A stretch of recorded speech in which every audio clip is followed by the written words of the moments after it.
ஒரு அரசன் போட்டி ஒன்றை அறிவிக்கிறாரு.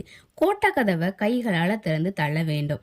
வெற்றி பெற்றால் நாட்டின் ஒரு பகுதி தானமா வழங்கப்படும், தோற்றால் தோற்றவனின் கை வெட்டப்படும் அப்படின்னு சொல்றாரு. மக்கள் இதை ரொம்பவே யோசிச்சுட்டு பயந்து யாரும் போட்டியில கலந்து கொள்ளவில்லை. ஆனா ஒரே ஒரு இளைஞன் மட்டும் போட்டியில கலந்து கொள்ள முன் வந்தான். போட்டியில் தோற்றுவிட்டால் கைகளை வெட்டி விடுவாருங்க அப்படின்னு சொல்லிட்டு ஒருத்தர் சொல்றாரு. உன்னோட எதிர்காலம் என்னவாகும் அப்படின்னு இன்னொருத்தர் சொல்றாரு. அதற்கு அவன் சொன்னா, ஐயா, வென்றால் நானும் ஒரு அரசனாவேன், தோற்றால் கைகள் தானே போகும், உயிர் இல்லையே அப்படின்னு சொல்லிவிட்டு கோட்டை கதவை இளைஞன் தள்ளுறான். அங்க ஒரு அதிசயம் நடக்குது. அந்த இளைஞர் தள்ளோன கதவு திறந்துருது. ஏன்னா அந்த கோட்டையோட தாப்பால் போடவே இல்லை. இந்த கதையில இருந்து நம்ம என்ன தெரிஞ்சுக்கிட்டோம்னா, முயற்சி எடுக்காமலே நம்ம தோத்து போயிடுவோம், இல்லை ஏதாவது இழந்துருவோம்னு நினச்சிக்கிட்டு வர்ற வெற்றியில இழந்துடுறாங்க.